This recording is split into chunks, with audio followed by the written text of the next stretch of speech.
மீன் குழம்பு எப்படி வைக்கிறதுன்னு பார்க்கலாங்களா? முடிஞ்ச வரைக்கும் மண் சட்டி இருந்தால் மண் சட்டி யூஸ் பண்ணுங்கள். குழம்பு ரொம்ப டேஸ்ட்டாக இருக்கும். நான்ஸ்டிக் அதெல்லாம் யூஸ் பண்ணாதீங்க.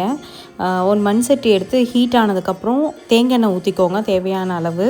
அந்த தேங்காய் எண்ணெய் காஞ்சதுக்கப்புறம் தாளிக்கிறதுக்கு தேவையான சின்ன வெங்காயம், கொஞ்சம் கருவேப்பிலை, கடுகு இதை 3 போட்டுக்கோங்க. அதெல்லாம் நல்லா ஃப்ரை பண்ணிக்கோங்க. டீப் ஃப்ரை பண்ணதுக்கப்புறம் தக்காளி, ஒரே ஒரு தக்காளி கட் பண்ணி போட்டுக்கோங்க. அதுக்கப்புறம் ஆனியன், கொஞ்சம் ஹோம்மேட் மசாலா, ஃபிஷ் மசாலா இருந்தது அப்படின்னா அது 2 ஃப்ரை பண்ணி தனியாக எடுத்து அரைச்சி வச்சுக்கோங்க.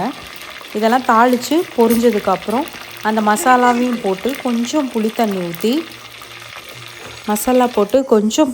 ஊற்றி நல்லா கொதிக்க வைங்க. பச்சை வாசம் போகிற அளவுக்கு கொதிக்க வைக்கணும். உங்களுக்கு புளிப்பு ஃப்ளேவர் ரொம்ப பிடிக்கும் அப்படின்னா கொஞ்சம் நிறையாவே நெல்லிக்காய் சைஸ்க்கு புளி போட்டுக்கோங்க. அப்புறம் காரம் பிடிக்கும் அப்படின்னா லைட்டாக அதுக்கு தேவையான மிளகாத்தூள் போட்டுக்கோங்க. நான் வீட்டில் அடித்த மிளகாத்தூள்னு காட்டி காரம் அதுலேயே இருக்கும், அதனால் நான் ஆட் பண்ணலை. உங்களுக்கு வேணும்னா ஆட் பண்ணிக்கோங்க. அப்புறம் நல்லா கொதி வந்தது, பச்சை வாசம் போனதுக்கப்புறம் கொதி வந்ததுக்கப்புறம் மீனை நல்லா கழுவி வச்சு மீனை போட்டு இறக்கி வச்சிங்கன்னா மீன் குழம்பு ரெடி. சாப்பிட்டு பார்த்துட்டு எப்படி இருக்குன்னு சொல்லுங்கள். நாங்கள் மத்தி மீன் வாங்கியிருந்தோம், அப்புறம் ஐல மீன், ஊளி வாங்கியிருந்தோம். ஆனால் மத்தியில் குழம்பு வச்சிங்க அப்படின்னா குழம்பே நல்லா டேஸ்ட்டாக இருக்கும். இன்றைக்கி சாப்பிட்றத விட அடுத்த நாள் சாப்பிட்றதுக்கு சூப்பராக இருக்குங்க. நீங்கள் ட்ரை பண்ணி பாருங்கள். ரொம்ப ஈஸியாக செஞ்சிடலாம் மீன் குழம்பு.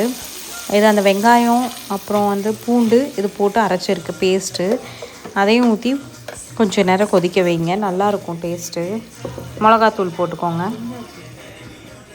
தேங்காய் எண்ணெயில் செய்கிறங்காட்டி குழம்பு கெட்டு போகாது. எண்ணெய் கொஞ்சம் ஜாஸ்தியாகவே விடுங்க.